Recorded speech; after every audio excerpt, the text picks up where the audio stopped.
जी जीनत जी, धन्यवाद। देखिए, सर्वप्रथम मैं ये बोलना चाहूंगा कि कभी भी कोई अंदेशा अगर जताया जा रहा है तो उसको हल्के में लेना नहीं चाहिए। हाँ। चाहे कोई रसूखदार हो, नेता हो या एक आम आदमी हो, अगर किसी की भी जान मान को ऐसा अंदेशा जताया जा रहा है, कुछ आशंकाएं हैं, तो उस बात को तवज्जो मिलनी चाहिए। ये पहली बात है। लेकिन हमें अब सिक्के का दूसरा पहलू भी उजागर करना चाहिए कि देखिए, पहली बात तो ये आपने खुद बोला कि जेल किसके अधीन आता है, और उसके पहले जो वीडियो वायरल हुए थे सत्येंद्र जैन के, वो भी जग जाहिर है, सबके सामने है। लेकिन सवाल ये पैदा होता है कि केंद्र सरकार, यहां पर केंद्र सरकार की क्या भूमिका है? जो अरविंद केजरीवाल या बाकी आम आदमी पार्टी के नेता जो है वो सवाल उठा रहे हैं, वो एक अंदेशा जता रहे हैं। तो यहां पर यह समझना चाहिए कि ये बतौर पत्रकार मैं बोलूंगा, बड़े जिम्मेदारी से बोलूंगा, क्योंकि आप ये लोग हम एक विश्लेषण कर रहे हैं, पूरी बात का आंकलन कर रहे हैं। देखिए, नरेंद्र मोदी की अगर बात करें या भाजपा की बात करें, वो 2024 के चुनाव को बहुत उनके लिए मायने रखता है। तो यहां पर कोई ऐसी गलती नहीं करेगा या कोई करना चाहेगा ऐसा कि कोई जो सियासी हत्या हो जाए, जिसका आपने जिक्र करा शुरुआती चर्चा में। तो ये बात समझ लेनी चाहिए कि वो तो बल्कि और उनकी सुरक्षा और पुख्ता करेंगे और कदम ऐसे उठाएंगे कि यहां पर बिल्कुल कोई ऐसा कोई सवाल ना उठाने पाए।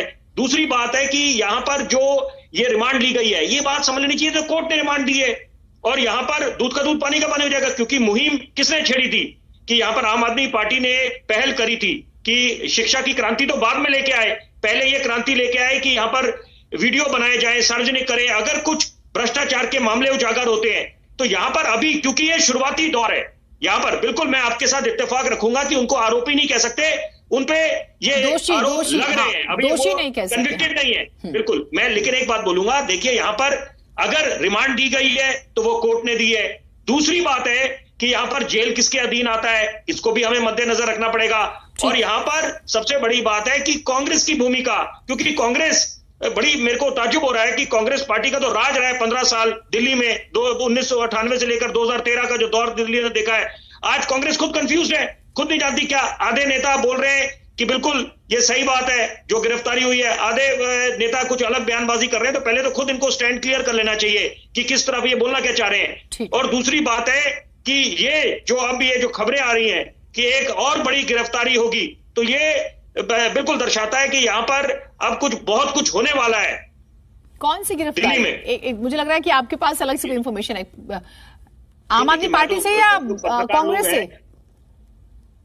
नहीं, कांग्रेस का तो मैंने जिक्र ही नहीं करा, मैंने तो कांग्रेस का जिक्र ही नहीं करा। मैं तो ये बात कि आम आदमी पार्टी से एक और बड़ी गिरफ्तारी होने वाली है। सोर्स, आपके सोर्सेज हम कंफर्म, आम आदमी पार्टी का भी नाम नहीं लिया मैं। जो सूत्रों के हवाले से खबर ऐसी आ रही है कि यहाँ पर एक और कोई बड़ी गिरफ्तारी हो सकती है आने वाले कुछ दिनों में। कविता की बात तो नहीं करें क्योंकि दिल्ली में अभी वही है, 11 तारीख को उनसे भी सवाल जवाब हो रहा है। मैंने तो किसी का भी नाम नहीं लिया, ना मैंने राजनीतिक किसी दल का जिक्र करा। ये तो समझने वाले सब समझेंगे कि यहाँ पर क्या जो खबरें ऐसी आ रही हैं तो वो किसकी तरफ इशारा कर रही हैं। बहरहाल देखिए, मुद्दा गंभीर है यहाँ पर, क्योंकि यहाँ पर शिक्षा के संदर्भ में क्रांति आई है निस्संदेह। लेकिन यहाँ पर अगर एक अच्छा कार्य हुआ है और दूसरी तरफ अगर आशंकाएं जता रही, जैसे आम आदमी पार्टी ने आशंकाएं जताई हैं कि उनकी जान को खतरा है मनीष सिसोदिया की, इसी तरह से जितनी जांच अधिकारी हैं, वो जांच एजेंसी है, उनको अंदेशा है कि यहाँ पर कोई स्कैम हुआ है और आपकी नीति को रोल बैक क्यों करा गया। और सबसे बड़ी बात है, एक्साइज डिपार्टमेंट ने जो 144 करोड़ का वेवर दिया है, तो यहां सवाल बनता है। लेकिन इंतजार करना चाहिए, धैर्य रखना चाहिए, दूध का दूध पानी का पानी हो जाएगा और अंत में जीत उसी की होगी जब बिल्कुल अगर कुछ जांच में निकलता नहीं है तो ये तो अच्छा संदेश जाएगा और इनका ओहदा बढ़ेगा। नहीं, वो तो ठीक है, उसमें तो कितना समय लगेगा अलग मसला है। लेकिन हाँ, मुझे आपकी जो बात बहुत सही लगी शुरुआत में कि अगर कोई अंदेशा है तो उसे गंभीरता से लिया जाना चाहिए, चाहे वो वीवीआईपी हो या फिर कोई आम इंसान हो। कोई रेहड़ी पटरी वाला हो, उसको भी डर लगता है, तो उसकी सुरक्षा भी उतनी ही महत्वपूर्ण है। अगर उसे